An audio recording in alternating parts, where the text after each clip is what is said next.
Okay. Think I've got this going? Maybe. Always takes a few seconds to get it to the actual... Yep, okay. Hey! What's up, cool people? So, yeah, in case you didn't read the description, the general idea with this live stream, since it's going to be a little shorter than normal, is that I'm going to try to just read through what's left of Genesis, and maybe in between chapters, I might just kind of give some general updates on me and what's been going on. So yeah, I am inclined to just start hopping right into this, especially the Bible reading stuff. We'll see if, keeping my voice kind of calmer, maybe a bit lower pitched as well, will help me get through multiple successive chapters of Genesis. Because so far I haven't really been able to pull that off very well. But anyway, let's switch on over to that. And so yeah, I've got just the final 3 chapters of Genesis left to read through before I'm done with that whole book of the Bible. And then, might take a slight break before I move on to Exodus. But maybe not so much with the break, I don't know, because if I take breaks in between books, that's just going to make this take even longer than the, 10 years that it's already going to take, in all likelihood. Anyway, alright, I'm just going to hop right into this here, but I'm also going to be recording videos of this to upload to YouTube later, so pardon awkward phases of stuff like that.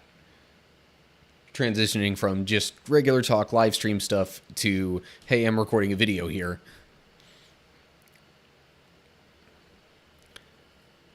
So anyway,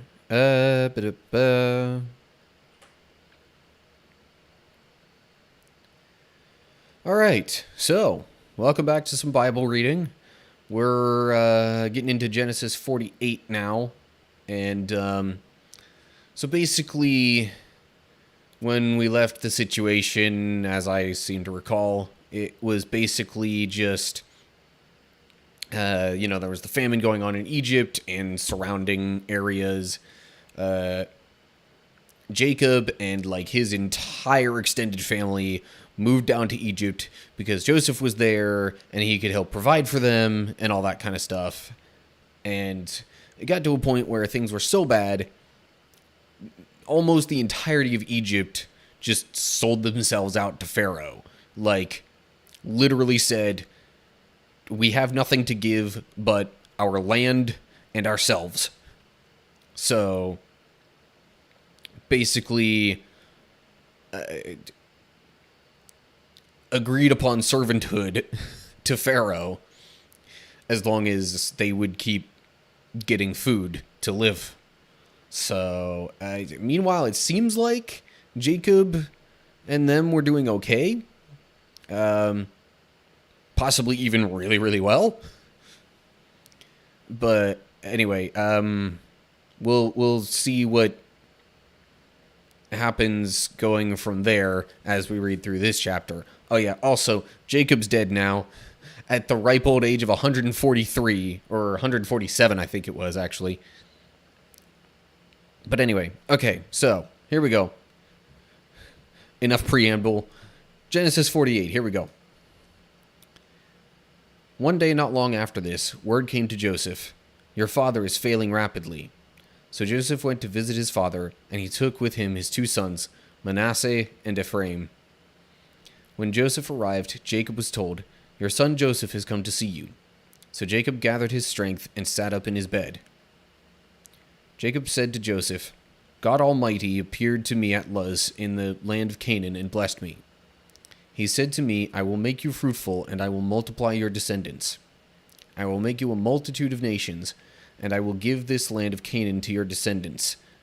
I will give this land of Canaan to your descendants after you as an everlasting possession.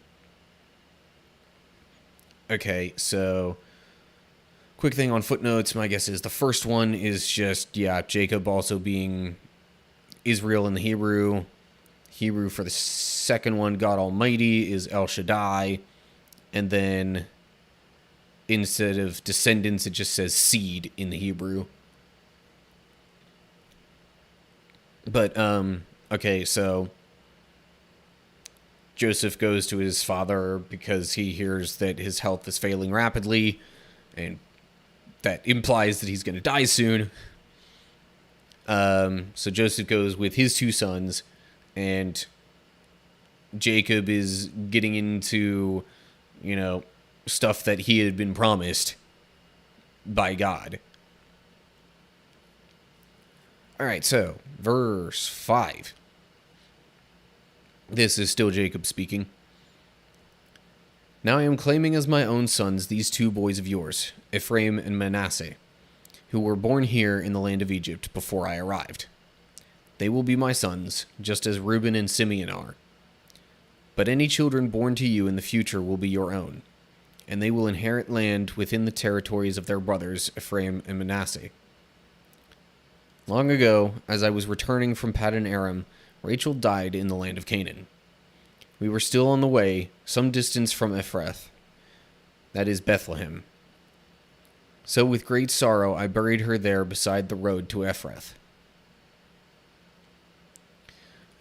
Okay, so the whole claiming Joseph's sons as his, I'm not entirely sure what the significance of that is, other than to, certainly make it clear that Jacob does indeed consider them to be part of his family, despite the fact that they were born in Egypt, away from where he was living. And then he gets into the stuff about Rachel. The Hebrew just says Paddan rather than Paddan Aram. That's what the footnote here was all about. So yeah, I guess that's about all that's really going on there. Sorry, real quick doing a chat setting thing. Okay, so then we get to verse 8. Then Jacob looked over at the two boys. Are these your sons? He asked. Yes, Joseph told him. These are the sons God has given me here in Egypt. And Jacob said, bring them closer to me so I can bless them. Jacob was half blind because of his age and could hardly see. So Joseph brought the boys close to him, and Jacob kissed and embraced them. Then Jacob said to Joseph, I never thought I would see your face again, but now God has let me see your children too. So, yeah, Jacob, for probably about 10 years or so, thought that Joseph was dead.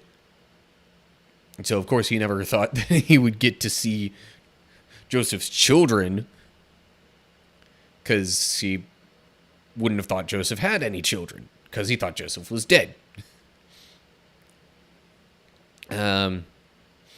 Also, the blindness due to age has been a thing that's come up multiple times to this point. I'm definitely remembering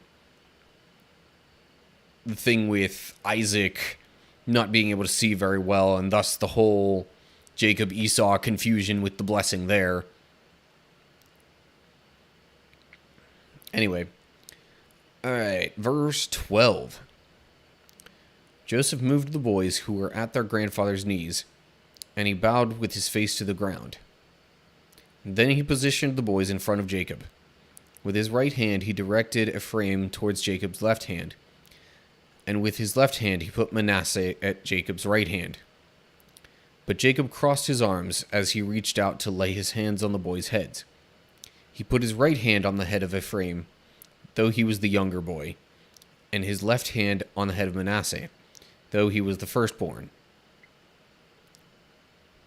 So, I think Joseph was trying to position them in such a way that, because it's commonly thought of with, you know, especially when it comes to, kingdoms and rulers and things like that, that, the sitting at the right hand of, the king or whoever's the important person is deemed more important than the person at the left hand. So, given that the older one was generally the one to receive, more of the inheritance and more of the blessings and such, Joseph was trying to position his sons so that the older one would receive the greater blessing, but then Jacob pulled an old switcheroo and crossed his arms. Anyway, so then we get to verse 15. Then he blessed Joseph and said, "May the God before whom my grandfather Abraham and my father Isaac walked, the God who has been my shepherd all my life to this very day, the angel who has redeemed me from all harm, may he bless these boys. May they preserve my name and the names of Abraham and Isaac, and may their descendants multiply greatly throughout the earth." So, very reminiscent of, blessings that God had pronounced upon Abraham and then Isaac and then Jacob, and especially the whole descendants multiplying greatly kind of thing.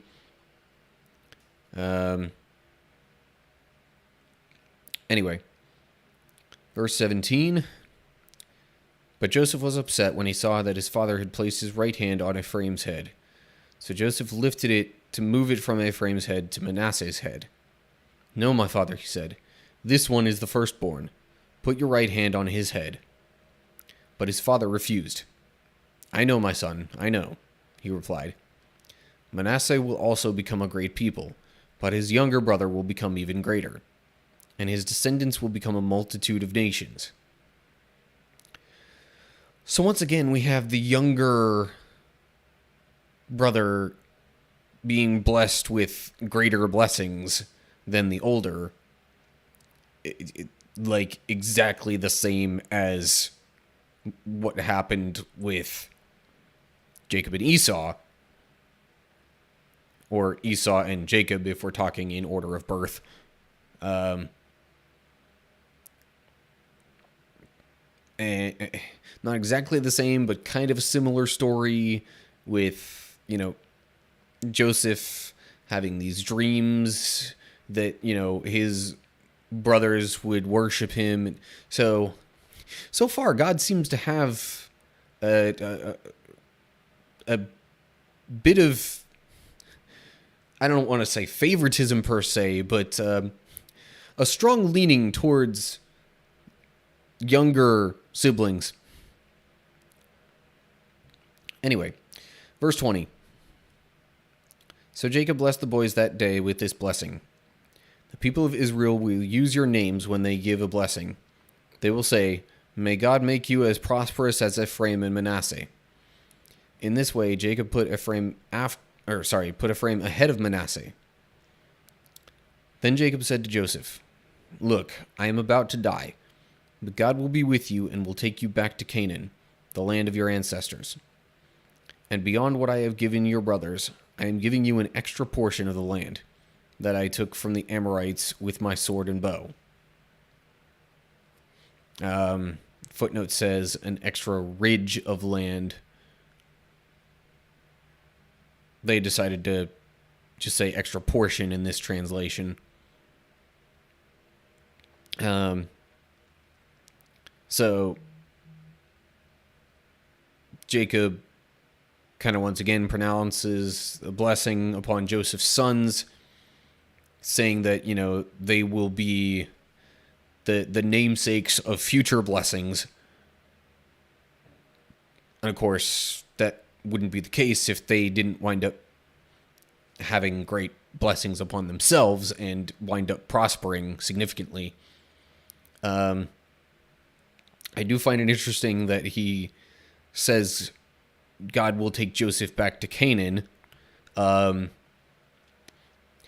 gonna read too far ahead, but as far as I can recall, Joseph does not physically make it back to Canaan while he's alive. But maybe I'm wrong about that. It could also be that when he dies, he gets buried in Canaan with his ancestors. So that would also kind of bring that statement to fruition. But, yeah, I guess that really about does it for this chapter. I don't have too many other things to say. So, no real continuation as of yet on the broader situation with the famine and how people adjust to that and get through it. But I imagine we'll get a little more on that in the final 2 chapters of Genesis. But yeah, I guess that's going to do it for this time. Or at least, for this chapter. I mean,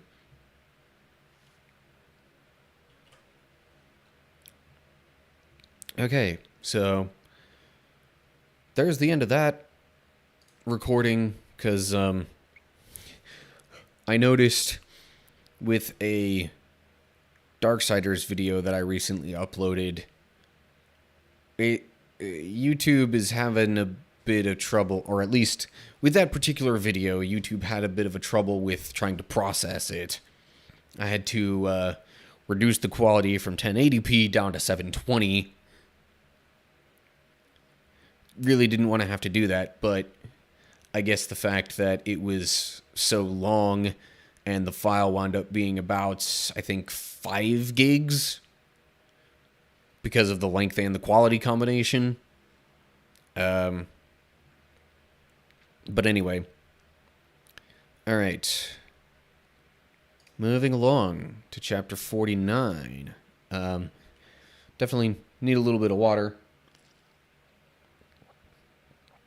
But, otherwise, I think my throat's holding up okay at the moment. Haven't exactly gotten super duper, haven't done anything super strenuous on my throat as of this point. Alright. But I'm not sure how exactly I'm going to hold up through this chapter. But yeah, I think I'll just hop right into this, and then if my throat needs a bit of a break, I'll just do kind of some more general update stuff for anybody who's wanting to know how I'm doing otherwise. So, yeah.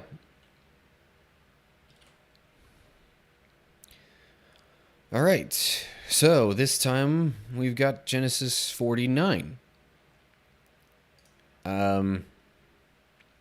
Last time we didn't really get any updates on the broader situation regarding, the famine and whatnot. We just essentially got Jacob's blessing pronouncement upon Joseph and his sons. So, yeah, it's not a whole lot to say that would be super important to know going into this chapter. So I guess we'll just kind of hop right into this. So, chapter 49. Then Jacob called together all his sons and said, "Gather around me, and I will tell you what will happen to each of you in the days to come." So I suppose this is sort of a continuation of a sort, for the blessings that he pronounced upon Joseph and his sons. This is almost equivalent to, like a last will sort of thing. So it seems. Anyway, verse 2. Come and listen, you sons of Jacob. Listen to Israel, your father. Reuben, you are my firstborn, my strength, the child of my vigorous youth. You are first in rank and first in power. But you are as unruly as a flood, and you will be first no longer. For you went to bed with my wife. You defiled my marriage couch. Okay, yeah. You tend to not exactly get high praise or blessings if you do something that dishonors or is otherwise displeasing to somebody. Verse 5. Simeon and Levi are two of a kind. Their weapons are instruments of violence. May I never join in their meetings. May I never be a party to their plans. For in their anger they murdered men, and they crippled oxen just for sport. A curse on their anger, for it is fierce. A curse on their wrath, for it is cruel. I will scatter them among the descendants of Jacob. I will disperse them throughout Israel. Okay, so these are not exactly sounding very much like, blessings so far. I mean, he literally said a curse on Simeon and Levi. But anyway, I'm trying to think. I guess, were Simeon and Levi the primary antagonists, so to speak? The primary how to put it, the primary actors in the situation with was it Dinah? Because there was a sister who had been defiled, so to speak, and whenever they had lived in a certain area, Shechem, yeah, that whole situation. Sorry, I was trying to remember the whole situation in Shechem. I'm trying to think if they were the ones who kind of primarily went about and killed the men after trying to make it seem like they were going to make an agreement to do business with and marry the people in that area. And then Jacob was like, what in the world have you done? There's no way we're going to be able to stay here or we're going to get attacked.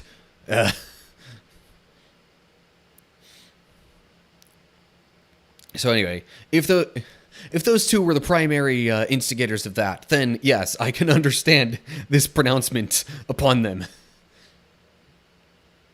See, sometimes previous events make greater sense out of some of these things that are said or done. Anyway, alrighty. Let's continue along. Verse 8. Judah, your brothers will praise you. You will grasp your enemies by the neck. All your relatives will bow before you. Judah, my son, is a young lion that has finished eating its prey. Like a lion, he crouches and lies down. Like a lioness, who dares to rouse him? The scepter will not depart from Judah, nor the ruler's staff from his descendants, until the coming of the one to whom it belongs, the one whom all nations will honor. He ties his foal to a grapevine, the colt of his donkey to a choice vine. He washes his clothes in wine, his robes in the blood of grapes. His eyes are darker than wine, and his teeth are whiter than milk. Okay. I have some thoughts regarding that, but let's take a look at footnotes here real quick. From between his feet. Nope. Sorry. Scepter will not depart from Judah, nor the ruler's staff from his descendants. Yeah, that says from between his feet. Interesting. Until the coming of the one to whom it belongs. Footnote says, I should just keep doing it this way. Footnote says, or until tribute is brought to him and the peoples obey. Traditionally rendered until Shiloh comes. Interesting. But this whole scepter not departing from Judah thing. So, quick peek at future events. The land of Israel eventually becomes a fairly significant kingdom, but then shortly after it even has kings to begin with, they essentially disobey God. Eventually they split into two different kingdoms, the northern kingdom being Israel and the lower kingdom being Judah. And assuming I'm remembering that right anyway, it's either Judah or Judea, but I think it's Judah. So, interesting mention about the ruler's staff, since there will be kings specifically in Judah. And I think that line of, descendants ends up way further down the line being the ancestry of Jesus himself, which is what I get from, the coming of the one to whom it belongs, the one whom all nations will honor. So, even as early as Genesis 49, we have what equates to prophecies. I mean, this is said in the spirit of like a blessing, but it's also a prophecy of a sort. But even this early, we essentially have prophecies tied to Jesus. So, if you think that, the Old Testament isn't worth looking into, I beg to differ. Partially because of things like this. Also, you could argue about the whole washing his clothes in wine line, kind of alluding a bit to Jesus and his suffering and things like that. But that's a bit more of a stretch, or at least a bit less direct. Anyway, all right. Anyway, those were my kind of further down the line thoughts regarding some of that, especially like verse 10 there. Seemed like something important to note for later. Anyway, let's continue on here. Verse 13. Zebulun will settle by the seashore and will be a harbor for ships. His borders will extend to Sidon. Okay, rather short pronouncement related to Zebulun. Somewhat positive, I guess. Certainly not as negative as the pronouncements upon Simeon and Levi, or even on Reuben. Not quite as positive as Judah, but if it's truly, prophetic pronouncements being made here, then it's not all going to be to a particular extreme or another. Verse 14. Issachar is a sturdy donkey, resting between two saddle packs. When he sees how good the countryside is and how pleasant the land, he will bend his shoulder to the load and submit himself to hard labor. Okay, so hard worker, essentially. He's saying Issachar is a hard worker who, it seems to imply that he would receive good things due in part to his hard work. Resting between two saddle packs, or sheepfolds or hearths, are other ways to translate the saddle packs term there, I guess.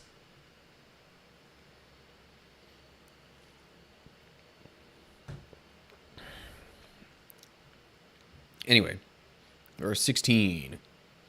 Dan will govern his people like any other tribe in Israel. Dan will be a snake beside the road, a poisonous viper along the path that bites the horse's hooves so its rider is thrown off. I trust in you for salvation, O Lord. Okay. Not quite sure what all that means. Because you would think poisonous viper, like, you know, snakes are generally thought of as more kind of like treacherous, sneaky animals. So that comparison is interesting. But it could also just be that, you know, the way that Dan and his descendants would make their living and or reputation would just more so be a matter of, you know, kind of luring people in, possibly through some deception. I don't know. A few quick hits real quick through the next 3 verses. Verse 19. Gad will be attacked by marauding bands, but he will attack them when they retreat. Asher will dine on rich foods and produce food fit for kings. Naphtali is a doe set free that bears beautiful fawns. Okay. So, I guess Gad would fall on hard times and come under attack, but also be able to turn those attacks away.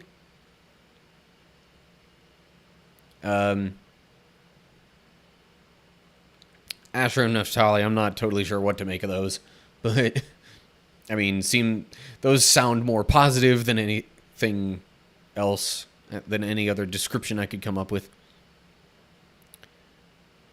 All right. Verse 22. Joseph is the foal of a wild donkey. The foal of a wild donkey at a spring. One of the wild donkeys on the ridge. Archers attacked him savagely. They shot at him and harassed him. But his bow remained taut, and his arms were strengthened by the hands of the mighty one of Jacob, by the shepherd, the rock of Israel. May the God of your father help you. May the Almighty bless you with the blessings of the heavens above, and blessings of the watery depths below, and blessings of the breasts and womb. May my fatherly blessings on you surpass the blessings of my ancestors, reaching to the heights of the eternal hills. May these blessings rest on the head of Joseph, who is a prince among his brothers. This footnote, where Joseph is a fruitful tree beside a spring. His branches reach over the wall. So there's some debate as to what the Hebrew there actually means. Trying to have an accurate English translation of that. But the whole fruitful tree thing is a bit more obvious in terms of, what the meaning would be behind that blessing. Like saying that he's going to be fruitful, have lots of descendants, and, be a significant name. But the whole wild donkey thing sounds a bit more, stubborn. But, the whole you know, being able to persist through his troubles kind of thing might make the wild donkey analogy a bit more appropriate, a bit more apt of a description. But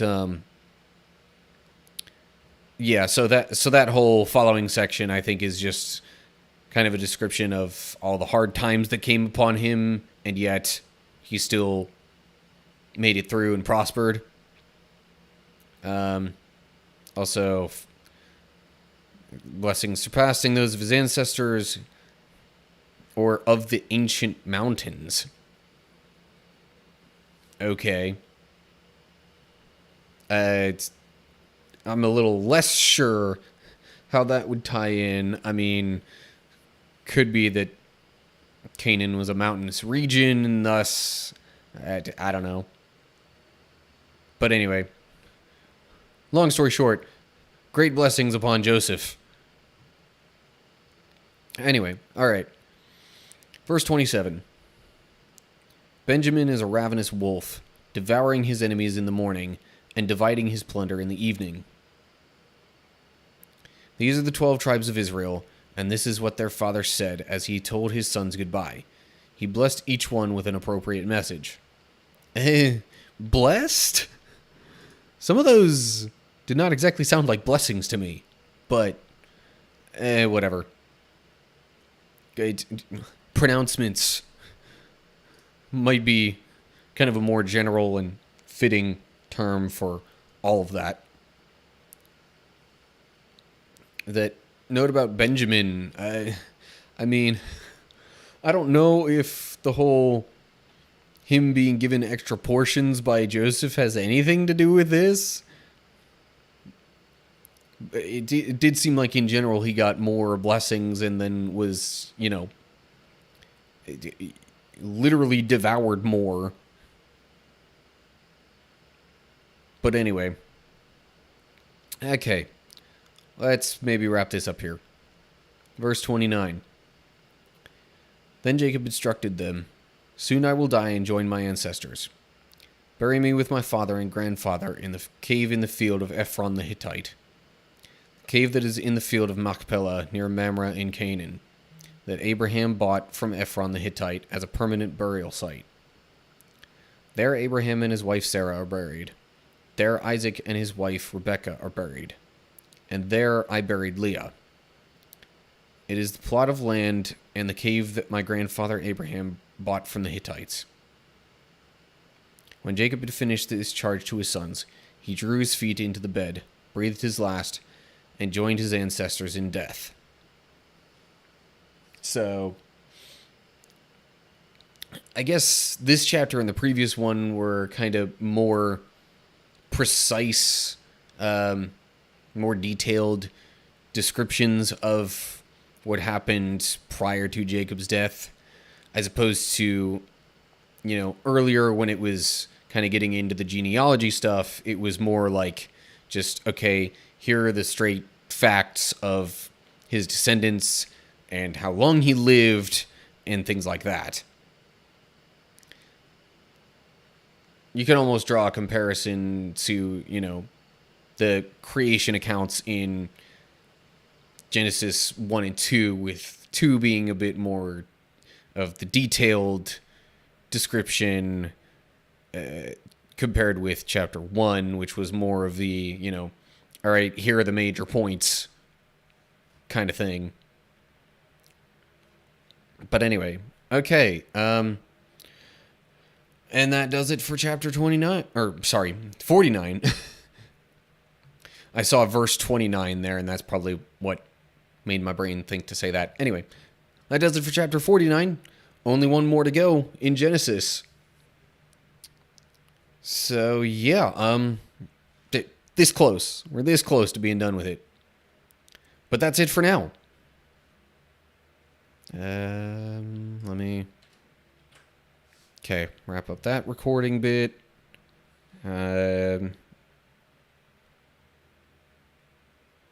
Okay, just taking note of a notification on my phone.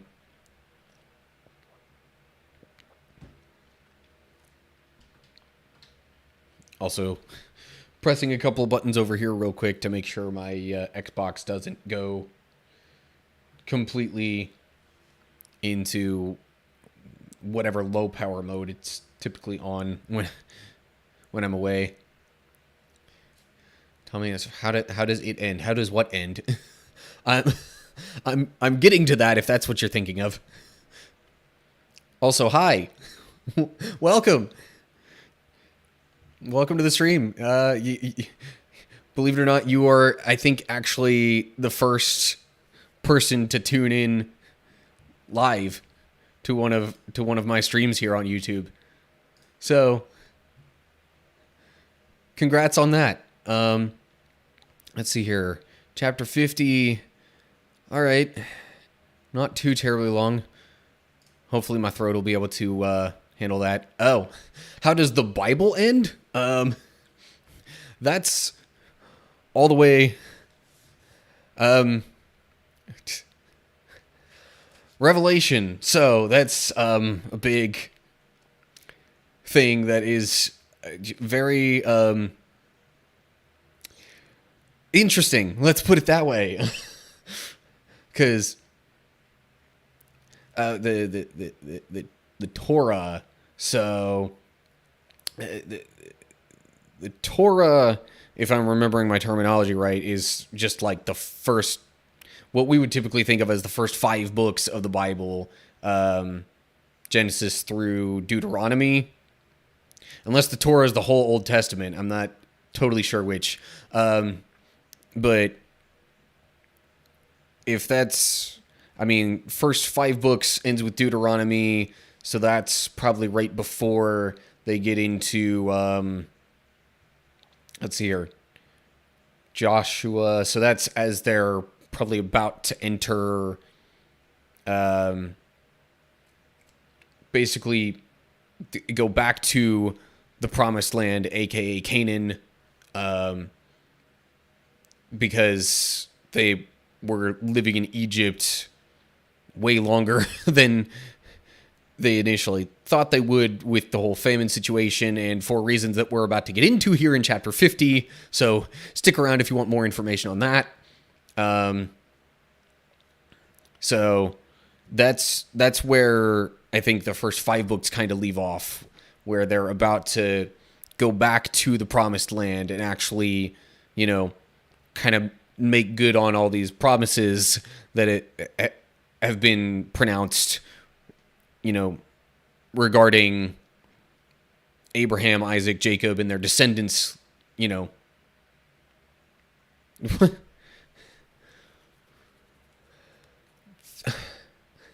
You're asking some rather interesting questions here, and I'm also glad I'm doing this just as part of the live stream and not so much an actual regular video recording for later use. But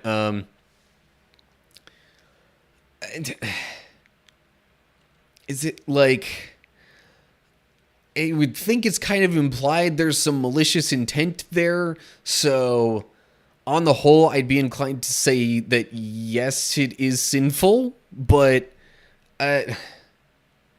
like that's a rather specific scenario you're talking about.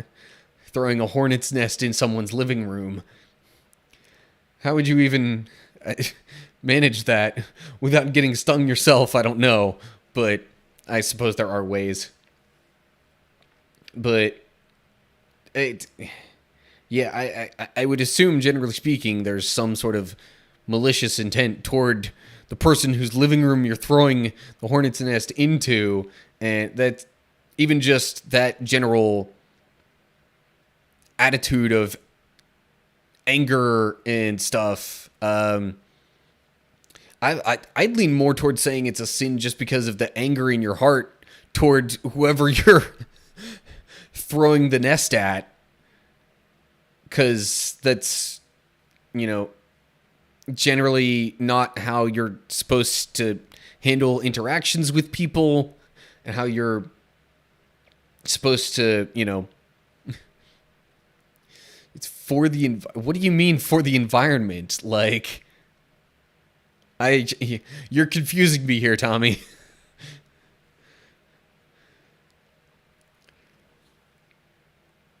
But because how does that involve environmental preservation reasons? Like, generally taking the hornet's nest away from wherever it was is most likely going to be bad for the hornets in their nest. Unless the person whose living room you're throwing it into, unless, you mean throw figuratively, like you're transplanting the hornet's nest and just moving it into someone's living room to try and help preserve that and keep it going. If that's the idea, then okay, to give the wasps a nice temper. Okay, so you're not trying to be mean here by, like, throwing the nest at somebody you don't like. I would be careful how you handle that. Some people might think that that's tampering with nature, but if you're trying to preserve the species within the hornet's nest, I don't know if I would really consider that to be a sin, because, you're trying to help nature prosper, and, I mean, we are called to try and help, take care of the earth, as it says way, way, way back in, like, the early chapters of Genesis, the command that was given to Adam and Eve to, rule the earth and subdue it is how most translations read that, but really it's commonly thought of more as just a caring for the earth and for creation and things like that. Okay, now I'm tracking with you. And I would say that, just moving a hornet's nest to help preserve it isn't necessarily a bad thing. Be careful how you do it, but yeah. Also, if you have a parent or some elder in your life who is not real fond of that, don't necessarily just, outright disobey them because, the Bible says we're supposed to help nature. I mean, there are other ways to do that, and there are also other times that you could do that. Guy on TikTok who raised 1.4 million tadpoles in his backyard that turned into... I'm not real familiar with the exact circumstances of that. I don't know of too many frogs who are really considered endangered. So I don't know how much I would say really needs to be, like... As far as preserving nature goes, I mean, there's a point at which it kind of goes beyond just preserving nature and is more like you're starting to negatively affect the balance of which animals prosper and which ones don't, which unfortunately happens all the time if we're honest with ourselves, as we transplant species from various places to others, or, we try and help preserve one, but we move it away from its predators, and it massively multiplies, and then we're like, oh crap, what do we do with it? And try and move it elsewhere, but then it gets out of control there too,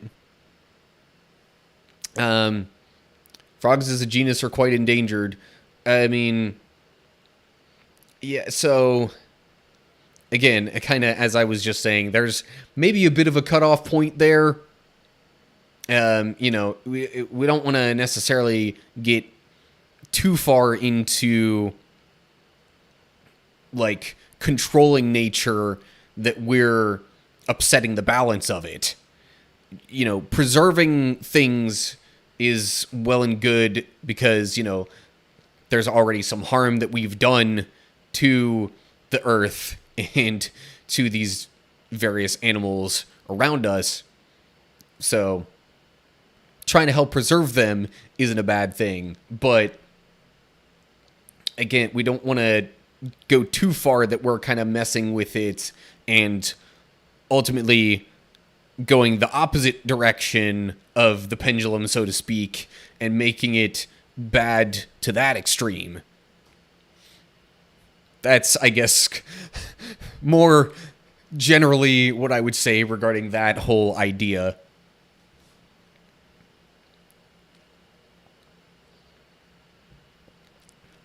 So anyway, all right, if you're kind of done, or at least at a pause with your line of questions there, Tommy, I think maybe I would like to wrap up my readings and thoughts on the book of Genesis within the Bible.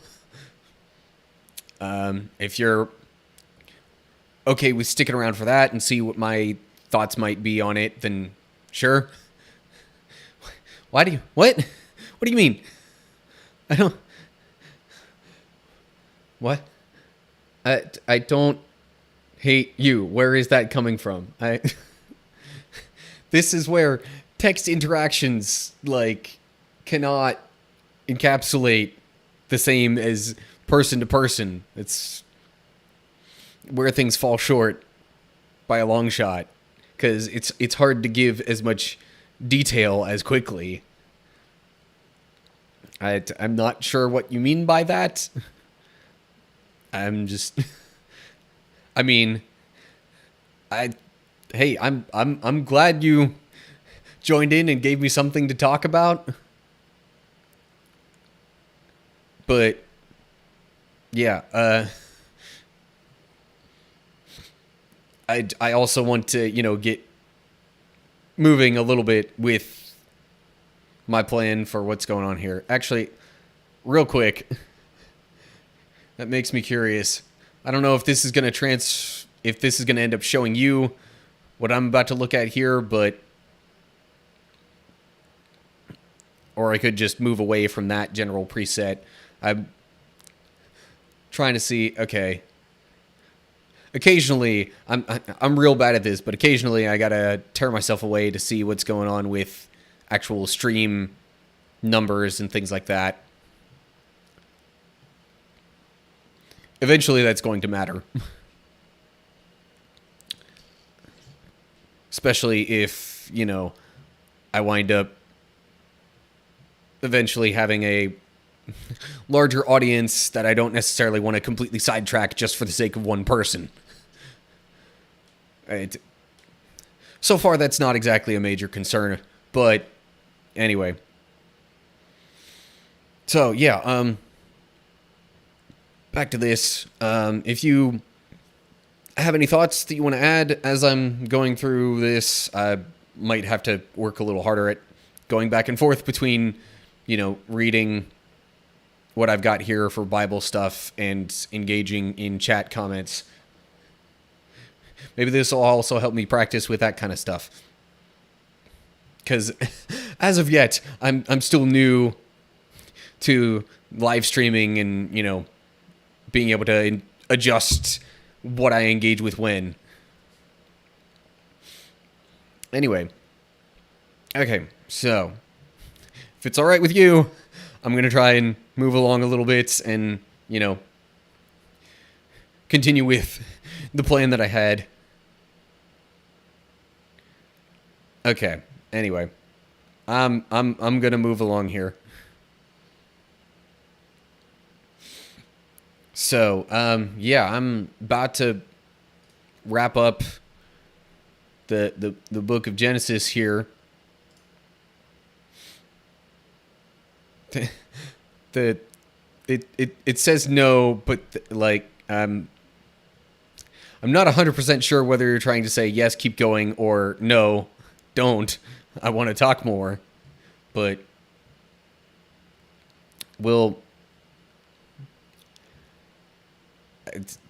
I'm gonna try and keep going with things here and see if I can balance that out decently. Also, did my window... Okay. Seems like my window there got a bit odd at the bottom for the stream and all that. I don't know. Anyway. Okay, so if you're not familiar with this, I also record videos specifically as I'm also streaming, and I take those recordings and repurpose those into separate YouTube videos later. So, anyway, I will be recording this as I go along, just so you know. Alright, starting now. Okay, so that's what messed up the window. I don't know. Anyway. Alrighty, so here we go. Genesis chapter 50. Finally wrapping things up here.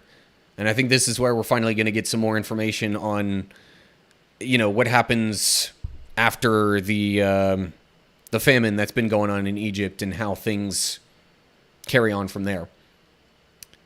So anyway, let's just hop right into this. Joseph threw himself on his father and wept over him and kissed him. This is because his father had just died. Then Joseph told the physicians who served him to embalm his father's body. So Jacob was embalmed.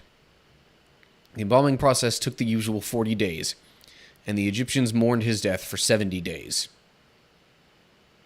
I'm wondering if the embalming would have been done through sort of Egyptian practices, because we all know the Egyptians were well known for their embalming practices, preserving their pharaohs especially. But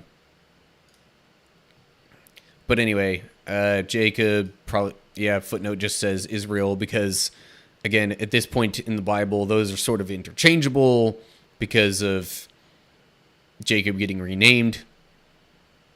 But anyway, so I assume Jacob was embalmed partially to, or part of the reason for that was to help preserve his body so that it could be transported back to Canaan, to the burial ground of his ancestors.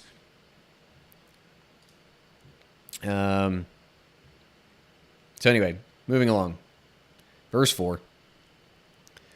When the period of mourning was over, Joseph approached Pharaoh's advisors and said, "Please do me this favor and speak to Pharaoh on my behalf.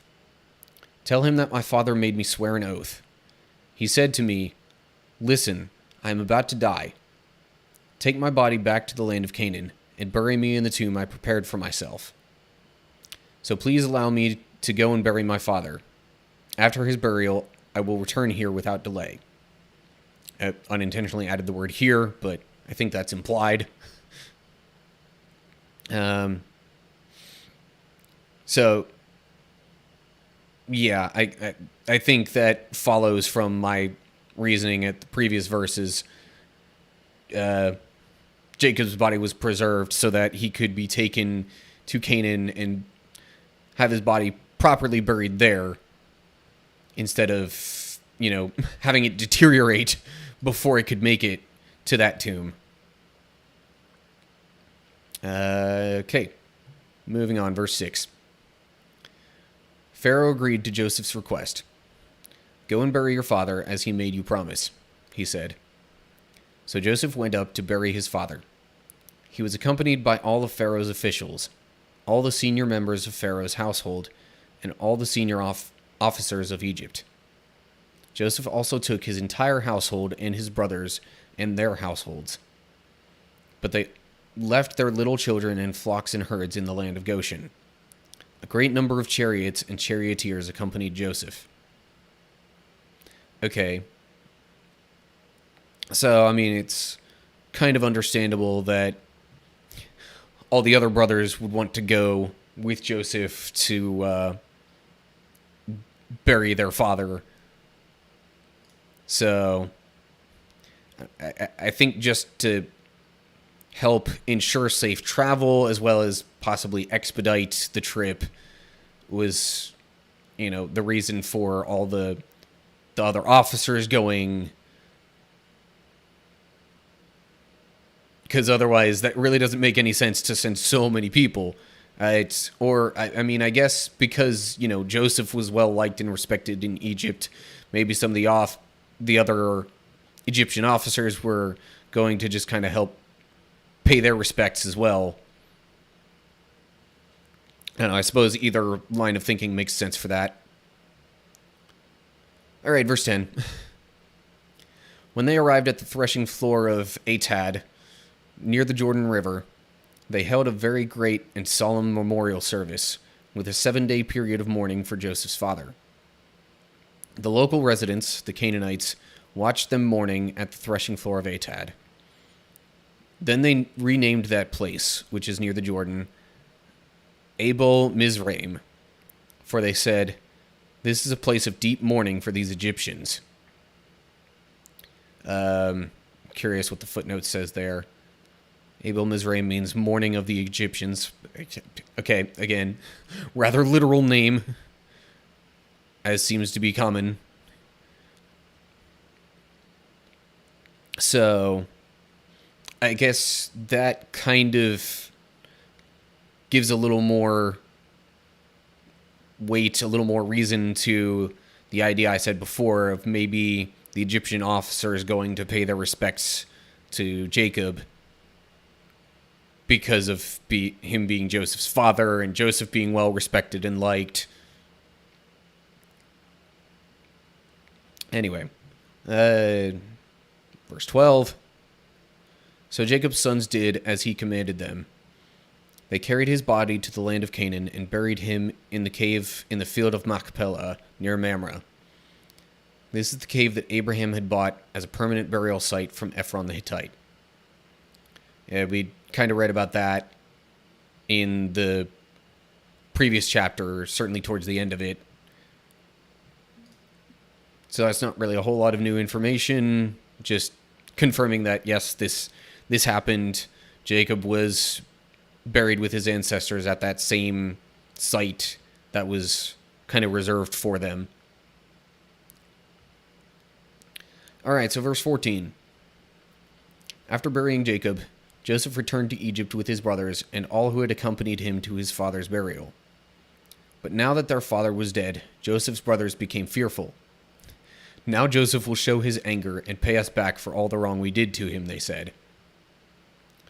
That's probably in reference to, when they sold Joseph off to some traders of goods.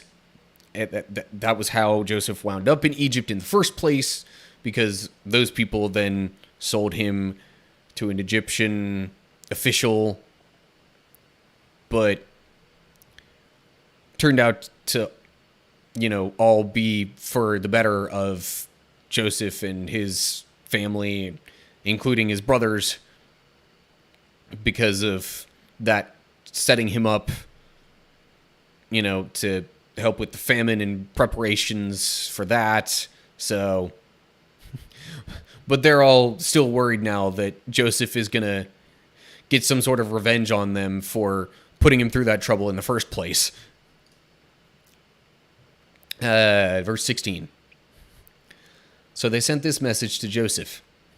"Before your father died, he instructed us to say to you, 'Please forgive your brothers for the great wrong they did to you, for their sin in treating you so cruelly.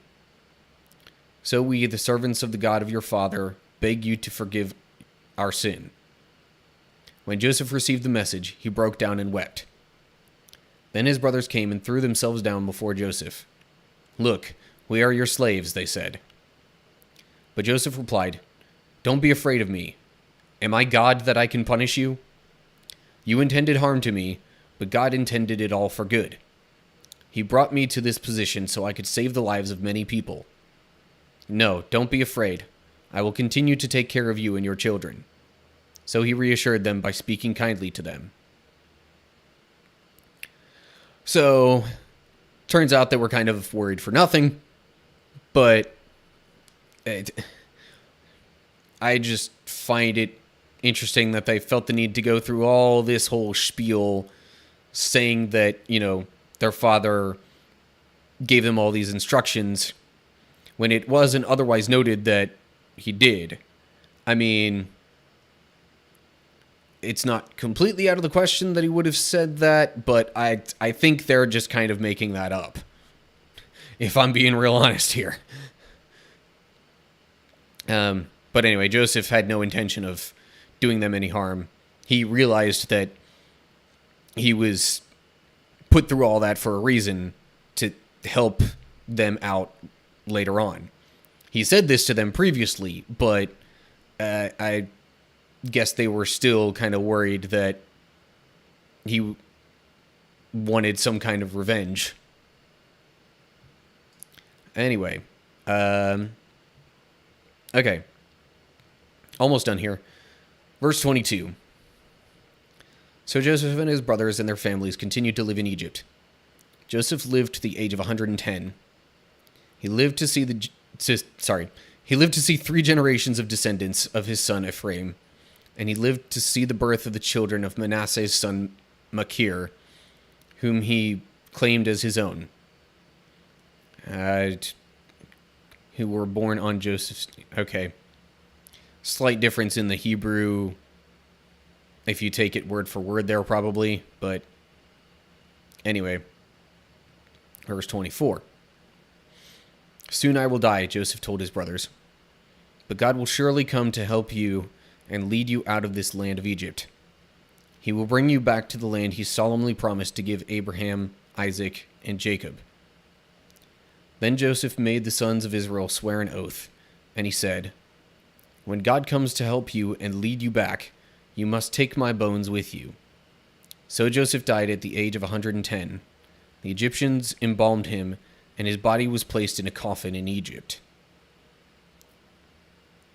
So, at least as of yet, his body has not quite made the same journey that his fathers did to be buried with their ancestors.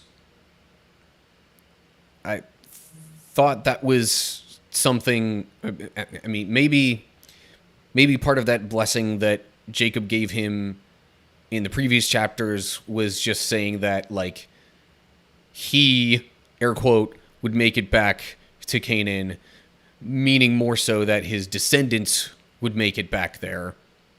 It's, again, that's kind of up for interpretation a little bit.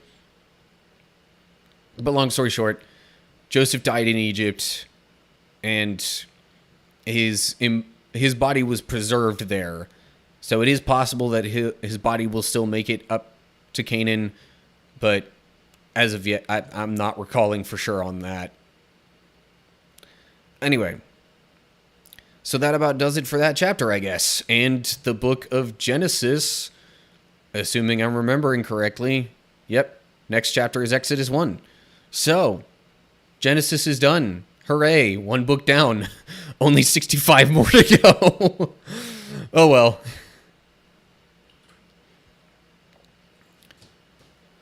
Okay, so, alright. Tommy, if you're still watching, that was the end of the recording, as well as the end of all that I really had solidly planned for this live stream. Let me go to this view here, because now that I'm done talking about Bible stuff and reading through that, I don't need to show the window of my web browser, essentially. I will admit, my throat's not feeling the greatest after doing all that reading and interacting with your comments and stuff. Also, I'm getting a little hungry, if I'm honest, so I might kind of step away, maybe wrap things up for today. Normally, I would try and, keep the stream going a bit longer. I'd have some video game stuff going on too, but as things stand, this might be a bit of an easier day, a bit of a shorter day for the stream as well. Because, yeah, not only is my throat not doing great, but I'm feeling really hot. I mean, that's just Texas for you this time of year. But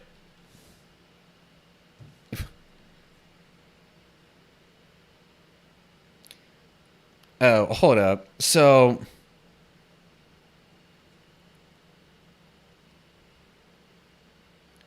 I keep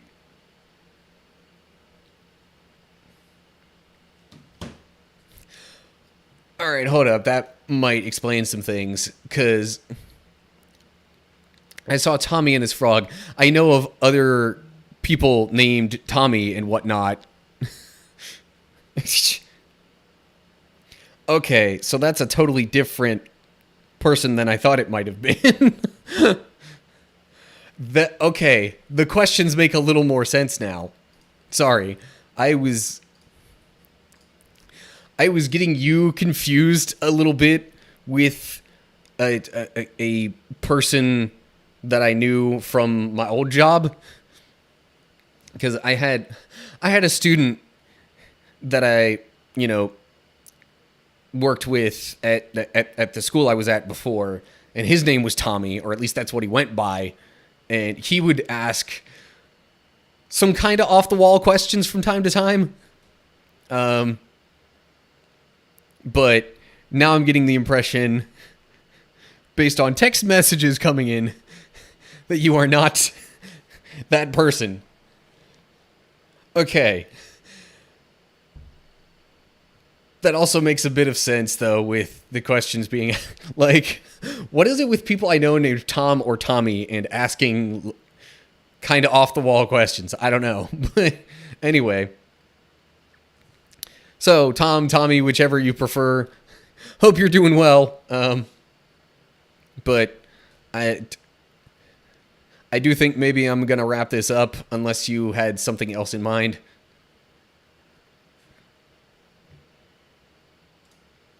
Yeah, you... No, you're not. Man, this is when I wish that I didn't have, the stream latency quite so high. But in order to keep quality stuff, yeah. Yes, I know now that you're Tom from Walmart stuff. Because of text messages that you sent. Thanks for clearing that up. Anyway.